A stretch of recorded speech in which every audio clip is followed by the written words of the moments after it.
Of all the financial titans and philanthropists of the 20th century, none are more complex or mysterious than George Soros. Like Carnegie, J.P. Morgan, and the Rockefellers, he amassed billions through ruthless business decisions, only to turn around and give away most of his fortune to advance his own personal philosophy. He can move world financial markets simply by voicing an opinion, or destabilize a government by buying and selling its currency. He also pledged more aid last year to help people in Russia than the U.S. government did. But now George Soros is worried. He thinks the global economy is coming apart at the seams and that the world needs to be protected from people like George Soros. We may now think that everything is fine, but the fact is that the system is broke and it needs fixing. What you're doing is asking some form of regulation to protect the world against you. Well, I am a player, and I think all players should be regulated. There have to be rules of the game. Take 81,000 to buy 48,000. Buy him 69,000 YUM. Right now, his Quantum Group hedge fund moves $14 billion of rich investors' money around the world every day, looking for profits and answering to no one. Soros makes huge bets on whole countries and economies. Last year, when he saw cracks in the Asia boom, he began selling the currency in Thailand. Traders in Hong Kong followed suit, triggering a financial crisis that plunged much of Asia into a depression. In the last 2 years, you've been blamed for financial collapse of Thailand, Malaysia, Indonesia, Japan, and Russia. All of the above. All of the above. Yeah. Are you that powerful? No, I think there's a great misunderstanding. The Prime Minister of Malaysia said that the region spent 40 years trying to build up its economy, and along comes a moron like Soros with a lot of money, and it's all over. He called you a criminal. It's easier for him to blame an outside force than to admit that they were mismanaging their economy and their currency. The French finance minister talked about hanging speculators from lampposts. Soros says the Asian currencies would have collapsed even if he hadn't been in the market. They were overvalued. He says people tend to follow his lead because he's been so successful. I think that I've been blamed for everything. I am basically there to make money. I cannot and do not look at the social consequences of what I do. This man is a carnivore of the first order. Jim Grant is the editor of Grant's Interest Rate Observer and one of Wall Street's most respected analysts. He never tires of watching Soros, in part because of the huge bets he's willing to place on his hunches. He has always amazed the people he's worked with at his audacity and his willingness to back up his commitments with enormous sums of money. It causes the blood to drain from ordinary mortals' faces. Like risking $2 billion in Russia. When the Russian market began falling apart in August, Soros was the country's single largest investor. He called the U.S. Treasury and asked Uncle Sam for $7 billion to prop up the ruble. When U.S. officials failed to intervene, Soros wrote a letter to the Financial Times of London saying he thought the Russian currency should be devalued by as much as 25%. A few words from Soros were enough to cause panic selling that fueled the crash. What's it like to have a statement that you make have such serious, grievous consequences? I mean, you can, it looks to me like in a number of situations you can take a position against a currency or make a statement, and the whole country falls apart. Well, it's a tremendous sense of responsibility, actually. And it's also a humbling experience because I am actually trying to do the right thing, and sometimes what I do has an unintended negative consequence, as it did in Russia. For both the Russian middle class and for Soros, who lost his $2 billion. Whatever his motivations, no one can accuse him of greed. He's backed away from the day-to-day operation of his businesses and is giving away his billions now with the same determination that he made them in places like Haiti, a country that has less money in the bank than he does. Last month, he brought the First Lady with him for a look at some of the projects his foundation is funding. This is Mr. George Soros, and he's going to be helping the hospital. This year, Soros plans to give away almost $500 million around the world.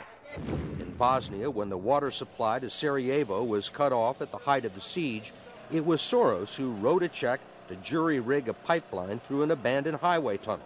$5 million up front can be more valuable than $50 million a year or two later. Ambassador Richard Holbrooke brokered the peace in Bosnia. At one point, after the Dayton peace agreements in Bosnia in 1995, for a considerable period of time, George had given more money to implement the peace agreements than the U.S. government had. He just could move that fast.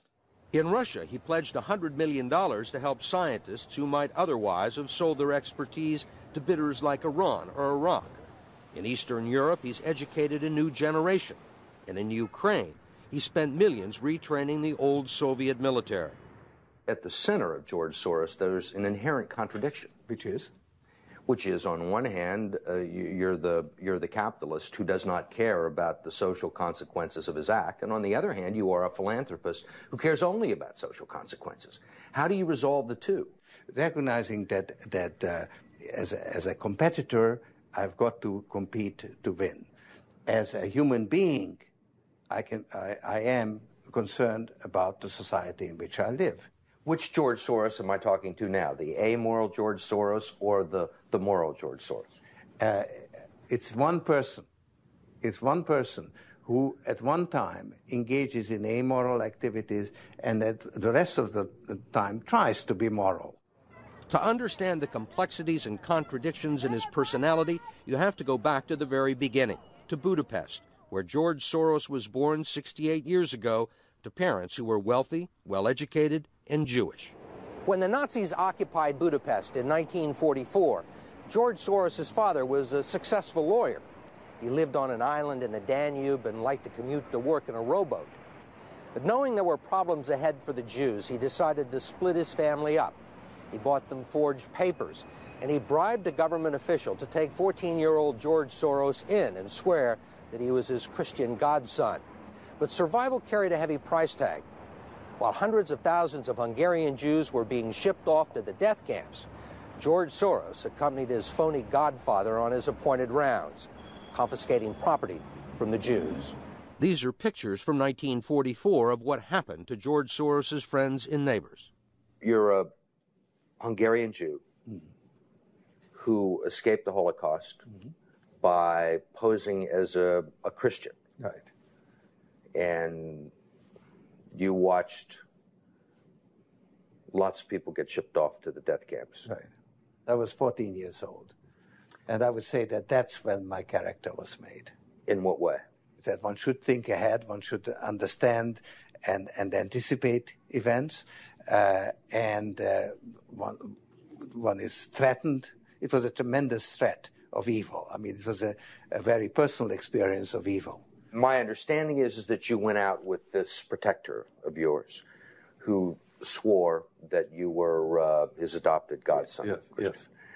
Went out, in fact, and helped in the confiscation of property from the Jews. That's right.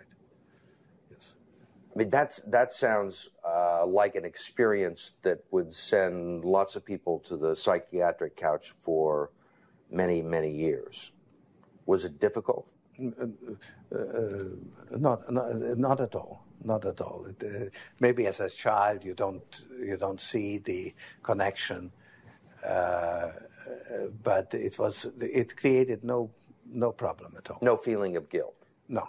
For example, that I'm Jewish, and here I am watching these people go. I could just as easily be there. I should be there.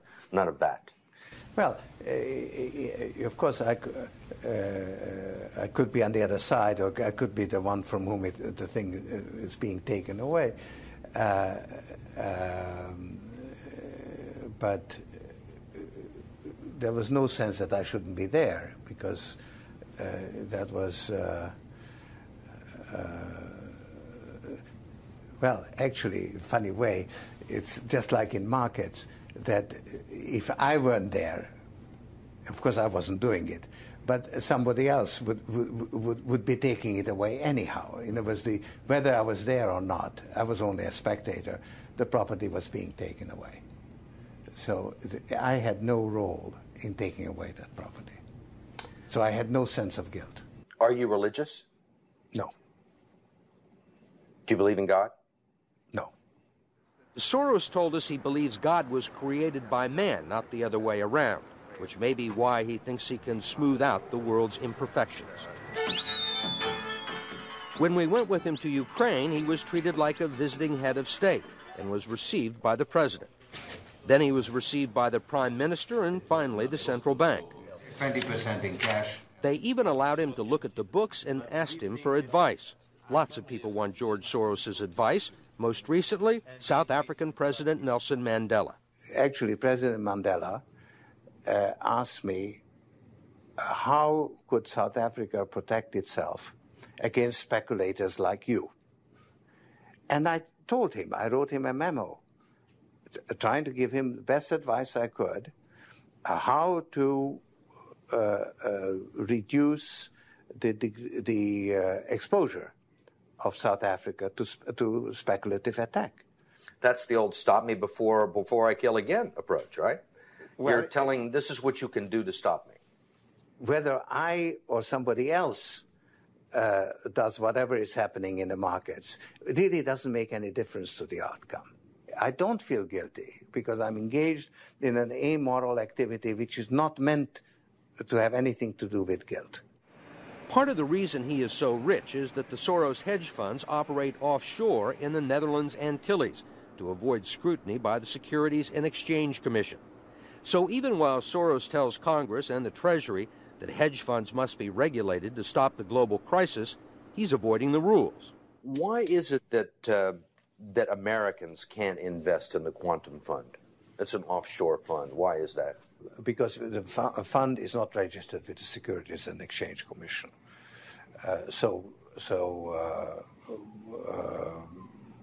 We are not licensed to do business in the United States. That's right. Because? Because we are not registered with the Securities and Exchange Commission. Because we find it more convenient to operate without it. So in some ways it's to escape regulation. Yeah, that's right. But you've been sitting here talking about the need for regulation. Yes, and whatever regulations are imposed, we will obey. We already conform to everything. If the beneficiaries of Soros's billions do not understand the intricacies of SEC rules and offshore hedge funds, they do understand what he's done for them. The president of Haiti is reading his new book, The Crisis of Global Capitalism, and so is President Clinton. Will all the attention spoil George Soros? George Soros, in a way, is Donald Trump without the humility. One of your money manager told us that George really does think he's a god. I mean, if you think that you're God and you go into financial markets, you're bound to come out broke.